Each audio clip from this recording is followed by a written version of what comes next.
Bonjour à toutes, bonjour à tous, bienvenue dans cette nouvelle vidéo où je vais vous partager à nouveau des informations sur l'endométriose, le lien entre endométriose et grossesse. J'ai envie aujourd'hui de démystifier certaines choses, certaines croyances avec vous, des croyances qui sont véhiculées par les médias notamment et beaucoup d'articles, de chaînes YouTube et autres qui sont à mon sens un peu finalement délétères pour certaines femmes. Alors, cette vidéo parlera à certaines d'entre vous, pas à d'autres. C'est bien comme ça, c'est parfait. Je m'appelle Emmanuelle Maury-Vichard, je suis thérapeute holistique, j'accompagne notamment les femmes qui souffrent d'endométriose et ou qui ont un désir de grossesse. Donc moi-même, j'ai souffert d'une endométriose très sévère, j'avais moi-même un désir de grossesse important. Aujourd'hui, je suis asymptomatique, enfin en tout cas moi je me considère guérie de l'endométriose. Par ailleurs, j'ai un petit enfant que j'ai eu par voie naturelle à 40 ans, enfin à 41 ans. Elle est venue au monde quand j'avais 41 ans. Donc voilà, pour situer un peu le truc. Si vous connaissez ma chaîne YouTube, vous connaissez déjà mon histoire et vous pouvez aller voir d'autres vidéos à ce sujet. Pour moi, c'est important de remettre un peu des choses sur le tapis par rapport à ce lien qu'on fait entre endométriose et infertilité. C'est très bien de parler de l'endométriose au travers des médias, de faire connaître cette maladie, de sensibiliser le corps médical, la population, les hommes et les femmes à cette maladie vraiment très handicapante, et je sais de quoi je parle. Je souffrais d'une endométriose très très sévère, donc c'est une maladie très douloureuse, très pénible. C'est important d'en parler, de sensibiliser. Ceci dit, il y a certaines croyances qui commencent à être diffusées et que je trouve un petit peu pénibles et réductrices. J'aimerais qu'on arrête de réduire la maladie, cette maladie qu'est l'endométriose, déjà à une maladie de douleur des règles, parce que ce n'est pas le cas. Il y a beaucoup de femmes qui souffrent dans tout le cycle, sauf au moment des lunes. Moi, j'appelle ça les lunes et non pas les règles. C'est une maladie qui est bien plus douloureuse et souffrante que, on dit, mais juste des douleurs de règles, même si les douleurs de règles ou de lune peuvent être atroces. Déjà ça. Et d'autre part, ne réduisons pas cette maladie à un problème d'infertilité. Je vous rappelle que certaines femmes, et je vous le confirme parce que j'accompagne les femmes au quotidien, que certaines femmes ont des enfants très facilement, des femmes qui souffrent d'endométriose. Alors, notamment les femmes qui ont moins de 30 ans, la plupart des femmes qui ont moins de 30 ans, qui sont comme la vingtaine, qui souffrent d'endo, elles n'ont en général pas trop de difficultés à avoir des enfants, parce que le corps à cet âge-là est encore assez fertile, de toute façon naturellement, et puis peut-être encore pas trop endommagé par la maladie, quoi qu'il en soit. Parfois certaines se retrouvent même surprises de tomber enceinte si facilement. Donc cette vidéo va s'adresser plus spécifiquement peut-être à celles d'entre vous qui ont plus de 30 ans ou plus de 32 ans. Et puis il y a des femmes qui ont travaillé tellement sur elles que pour elles c'est facile de tomber enceinte. Pour moi ça a été le cas. Moi en 2 mois j'étais enceinte à l'âge de 40 ans alors que tout parlait contre moi, tout. Donc je suis un exemple, mais je suis un exemple parmi d'autres. Je cite mon exemple parce que c'est ce que je connais le mieux, mais il y a plein d'autres femmes qui se reconnaîtront dans mon témoignage. Je trouve délicat en fait de s'identifier parfois à des gens qui associent cette maladie, la larme à l'œil, à la difficulté d'avoir des enfants, parce que oui, effectivement, c'est douloureux, mais si je m'identifie à ce schéma-là, ça veut dire que j'instaure la croyance en moi que je n'aurai pas d'enfant, ou en tout cas que ce sera difficile. Et comme je vous l'ai dit, c'est faux. C'est faux pour certaines femmes. Personnellement, j'ai su très tard que j'avais de l'endométriose, à 35 ans, et finalement, je suis contente d'avoir su si tard que j'avais cette maladie, parce que je ne sais pas comment j'aurais fait pour gérer à 20 ans. Moi, j'ai des femmes qui arrivent chez moi, elles ont 20 ans et quelques, et elles sont déjà terrorisées. Elles sont pas du tout en âge où elles veulent avoir un enfant, mais elles ont déjà cette peur parce qu'on leur dit que ça va être difficile, etc. Donc en fait, on crée une espèce de psychose générale. Je ne dis pas qu'il n'y a pas de la réalité là-dedans, mais j'ai envie de nuancer. C'est pas le cas pour tout le monde, en fait. C'est pas du tout le cas pour tout le monde. C'est beaucoup plus complexe que ça. Donc, comme je vous l'ai dit, moi, j'avais l'âge qui parlait contre moi, 41 ans. J'avais un état inflammatoire avancé dans tout le corps. J'avais soi-disant 0 ovocytes, selon les médecins. Donc, ils me refusaient une FIV. J'ai essayé 2 mois avec mon compagnon de tomber enceinte et je suis tombée enceinte. Donc, C'est possible, il y a plein d'histoires comme ça. Donc, si vous voulez, quand on met en place une croyance, et ça, c'est pas magique ou c'est pas ésotérique, ce que je vous raconte, ésotérique, ça n'a rien de mystérieux, hein. C'est totalement prouvé d'ailleurs par la physique quantique. Aujourd'hui, on en parle beaucoup, et même au niveau de l'inconscient, on sait que à force d'implanter des croyances, même au niveau inconscient, on crée notre réalité. C'est-à-dire que c'est dangereux de s'associer à cette vision de l'endométriose.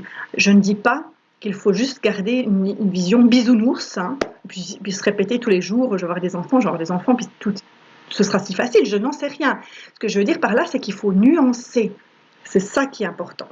Personnellement, j'ai jamais cru que je n'aurais pas d'enfant. Et de toute façon, jusqu'à l'âge de 35 ans, j'ai pas entendu parler d'endo, donc je savais même pas. Moi, ce qui m'a empêché d'avoir des enfants plus tôt, c'était des relations amoureuses qui ne marchaient pas, ou des hommes avec qui j'étais, qui ne voulaient pas s'engager, qui ne voulaient pas d'enfants. Moi, ça a plutôt été ça. Ça, c'était aussi un symptôme de l'endométriose, d'ailleurs, et j'en parle dans d'autres vidéos. Mais en fait, quand on m'a parlé d'endométriose, et puis qu'entre deux portes, suite à une opération, un chirurgien a dit « Mais madame, vous n'aurez pas d'enfant, probablement pas d'enfant », mais je suis tombée des nues. C'était vraiment comme une claque. J'ai pas compris ce qu'il me disait, en fait. Je me suis dit « Mais comment peut-il comme ça m'asséner une vérité? Qu'est-ce qu'il sait de moi ?» Et par la suite, voilà, j'ai continué ce travail de guérison, j'ai travaillé sur ces thèmes. Et en fait, quand mon médecin, ma gynécologue, m'a dit, peu de temps, 3-4 mois avant que je tombe enceinte, même pas, voilà, que la FIV, elle ne me la proposait pas, puis qu'il fallait en gros presque préparer un deuil. Et avec une partie de moi qui ne comprenait pas. Il y a comme une partie de moi qui n'a jamais voulu croire ça. Alors, j'ai des patientes qui me disent que déjà adolescentes ou enfants, elles avaient comme une peur, où elles sentaient que ça allait être difficile d'avoir un enfant ou qu'elles ne pourraient pas en avoir. Mais ça, c'est très intéressant, parce que quand il y a cette croyance ou cette peur qui est ressortie déjà dans l'enfance, elle peut venir d'ailleurs, du transgénérationnel, de l'histoire des femmes de nos lignées. Donc, c'est quelque chose qu'on peut travailler et aller voir aussi pourquoi il y avait cette information qui était déjà là. Moi, je ne l'avais pas. Donc, quand on m'a parlé de la maladie, si vous voulez, on m'a presque conditionnée. Et dès que j'ai su que j'avais de l'endométriose, en fait, j'ai commencé à me dire, mais voilà, ma vie, j'aurais pas. Mais il y a une part de moi qui savait que c'était possible. C'était instinctif, intuitif, mais je savais que c'était possible. Même si tout parlait contre moi. Et le vrai problème, en lien avec l'endométriose, c'est pas la grossesse, c'est pas le fait de réussir à tomber enceinte ou pas, c'est le sujet de la maternité, dans un sens général. Et pour ça, j'ai tourné déjà plein de vidéos, vous pouvez aller voir sur ma chaîne YouTube. Si vous allez travailler sur les causes profondes de la maladie, de ce que signifie la maternité pour vous, et pas simplement le fait d'enfanter un enfant, mais tout ce qu'il y a en lien avec votre mère, l'archétype de la maternité, dans vos lignées de femmes, la relation mère-enfant, le petit enfant intérieur, etc., vous comprendrez mieux de quoi je parle. Parce que ce qu'on vous a peut-être jamais dit, ce qu'on n'entend pas dans les médias mainstream, c'est qu'il y a beaucoup de femmes qui développent de l'endométriose après une maternité, après un accouchement. Moi, j'en ai beaucoup. Pratiquement tous les jours, j'ai une femme, en tout cas, qui vient, moi, qui n'avait pas d'endométriose, pas de symptômes d'endométriose avant sa grossesse. Et après, ça explose, mais d'une façon énorme. Alors, soit elle a eu un enfant, elle avait déjà des symptômes, la femme, et ça s'accentue comme pas possible après la maternité, après l'accouchement. Si elle n'a pas travaillé sur elle, si elle n'a pas fait un travail de fond, ça peut arriver. Soit elle n'avait pas de symptômes, elle tombe enceinte et c'est ensuite que les ennuis commencent, entre guillemets. Donc ça, c'est un fait relativement fréquent. Mais vous voyez, la grossesse, c'est un aspect. Après, il y a comment s'est passée aussi justement cette grossesse, l'accouchement, et puis la vie de mère, tout simplement. Certaines me disent que quand le désir d'enfant réellement s'est manifesté ou est commencé à prendre une grande place dans leur vie, dans leur couple, eh bien, c'est là que, comme par hasard, les symptômes se sont déclarés. Donc, vous voyez, le vrai sujet, le vrai nœud, est beaucoup plus vaste et profond que la simple difficulté de tomber enceinte. Moi, j'ai beaucoup de femmes que j'accompagne aussi qui ont plus de 40 ans, qui, pour certaines, voilà, elles savent ou qu'elles veulent plus d'enfants, qu'elles veulent pas d'enfants, etc. Mais elles ont une endométriose très très profonde.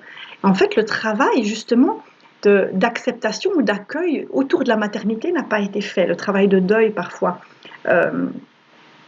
Et en fait, tout le sujet de la maternité, que l'on veuille vraiment un enfant, que l'on ne le veuille pas, c'est un gros sujet quand on souffre d'endo. Il y a beaucoup de femmes qui ont eu des enfants très très facilement, mais qui ont tellement jeunes, à 20 ans, même plus jeunes, qu'elles ont avorté, parce qu'à l'époque, elles ne pouvaient pas assumer cet enfant. Et 10 ans, 15 ans plus tard, elle développe l'endométriose. Alors on pourrait l'expliquer d'un point de vue médical peut-être, qu'il y a quelque chose qui est resté dans l'utérus. D'un point de vue énergétique, pour moi ça s'explique totalement. Hein. Et ça, je tournerai une vidéo prochaine au sujet des avortements et des fausses couches, parce que c'est un point super important à travailler quand on souffre d'endo, si on a vécu ça. Et puis, donc il y a plein de situations en fait qui font que c'est pas il n'y a pas un lien direct entre endométriose et infertilité forcément pour tout le monde. Ce qui est vrai, effectivement, c'est que si vous n'avez plus d'utérus, si vous n'avez plus d'ovaires, etc., ça va être difficile de tomber enceinte de manière naturelle, de tomber enceinte tout court. Lorsque le corps est enflammé, évidemment, mais d'une manière générale, le terrain n'est pas propice, on est d'accord. Si l'âge avance, évidemment qu'il y a moins d'ovocytes. Tout ça, ça parle du corps physique. C'est vrai, tous ces éléments, effectivement, le corps médical peut vous le dire, et ils ont raison, que tous ces éléments ne sont pas favorables à une grossesse. Oui, sauf qu'une grossesse, ça ne se passe pas uniquement sur un plan physique. Et j'en suis la preuve en chair et en os. Alors bon, voilà, vous n'êtes pas obligé de croire à ce que je vous dis. Hein. Moi, c'est ma vision des choses, ma perception des choses, et c'est de cette manière-là que j'accompagne les gens. Pour moi, il y a une dimension spirituelle, en fait. Le fait de tomber enceinte, c'est vraiment l'expérience spirituelle la plus importante qu'on puisse vivre, en fait. Parce que nous sommes des âmes et nous venons nous incarner dans un corps. Ça veut dire que quand un enfant vient s'incarner, il y a d'abord une âme. Et d'ailleurs, j'ai tourné une vidéo qui s'appelle Désir d'âme, maternité et non appel d'âme, pour aller la voir, où effectivement c'est un travail que l'on peut faire. Mais tout ça est important quand même, de comprendre que le corps, oui, peut-être que votre corps est endommagé, entre guillemets, mais gardez aussi l'espoir que ça puisse se jouer sur un autre plan, si c'est votre intention, si c'est votre désir le plus cher. Ce n'est pas sûr que ça pourra se passer, parce que la vie est mystérieuse, mais ne croyez pas tout ce que l'on vous raconte. La vie est miraculeuse. De toute façon, le simple fait de tomber enceinte, qu'on souffre d'endo ou pas, c'est miraculeux. La rencontre de l'ovocyte, de l'ovule et du spermatozoïde, je ne sais pas si vous vous rendez compte de tous les éléments qui doivent converger pour que ça se passe. C'est juste incroyable. Donc, on est tous des petits miracles, en fait. Tous des petits miracles. Et de voir la vie comme ça permet aussi de poser un autre regard, en fait, sur la maternité. De toute façon, et de comprendre qu'on ne peut pas réduire ça à un phénomène purement physique. Il y a le mystère de la vie qui fait aussi que parfois, des choses dites miraculeuses peuvent se passer, ou au contraire, ça ne se passe pas comme on se l'imaginait. Hein. Personnellement, je vais vous dire, très honnêtement, j'ai aujourd'hui 43 ans, et je sais que si j'ai envie de tomber enceinte à nouveau, donc j'ai déjà un enfant, si j'ai envie de tomber enceinte à nouveau, je peux. Malgré l'endométriose de stade 4, etc. Aujourd'hui, je suis asymptomatique, l'endométriose n'est plus un sujet pour moi, réellement. Et en fait, petite ironie, petit aparté, mais ça va vous faire un petit peu sourire, c'est qu'au niveau des ovocytes, donc au moment avant de tomber enceinte, à l'âge de 40 ans, ma gynécologue m'a dit donc que j'avais plus d'ovocytes, hein, donc voilà, qu'on ne pouvait plus faire de filles, plus qu'un ou deux ovocytes par-ci par-là. Et aujourd'hui, il se trouve que j'ai plein d'ovocytes. Donc, vous voyez, j'ai quand même 2 ans de plus, j'ai 43 ans, et en fait, tiens, d'où sont tombés ces ovocytes? Tout ça pour vous dire aussi que le corps a une capacité de résilience parfois assez incroyable. En fait, je sais aujourd'hui, je sens que c'est possible si je le désire profondément du fond du cœur. Si c'est vraiment un souhait profond, et celui de mon conjoint. Parce que c'est aussi quelque chose d'important. Même si on souffre d'endo, ce n'est pas sur nos épaules que repose toute la culpabilité s'il y a une difficulté à avoir un enfant. Le conjoint est co-responsable, c'est-à-dire qu'on est deux. Et il ne nous a pas choisis par hasard. Et souvent, ce que je constate quand j'accompagne les femmes, c'est que du côté de leur conjoint, si on travaille dessus, si on va un petit peu regarder, il y a aussi des peurs inconscientes par rapport à la parentalité. Il y a aussi eu des cas de femmes qui avaient la peine à avoir un enfant du côté de l'homme. Donc, pour bien faire, pour mettre toutes les chances de son côté, il faudrait aussi que l'homme travaille sur ce sujet-là, de la parentalité, du fait de devenir parent. Parce que l'homme peut bloquer réellement une grossesse aussi, hein, même si ces spermatozoïdes sont super forts, hein. Donc voilà, ça c'est sur d'autres plans, bien sûr. Et puis, une grossesse est possible aussi si l'âme d'un enfant veut bien venir s'incarner dans mon milieu et que toutes les conditions sont réunies pour que ce soit juste pour cette âme. Donc, vous voyez, il y a tous ces éléments-là qui convergent. Pour moi, la question primordiale et que j'aimerais vous poser, c'est qu'est-ce que toi, tu veux enfanter aujourd'hui? Qu'est-ce qui est primordial pour toi? Et quand je dis enfanter, peut-être que c'est un enfant biologique, peut-être un enfant d'une autre manière, mais peut-être que c'est un projet, peut-être que c'est de toi que tu dois enfanter, de la femme que tu es. Peut-être que c'est d'une relation que tu veux enfanter, d'un projet professionnel, d'autre chose. Et c'est la première question à te poser.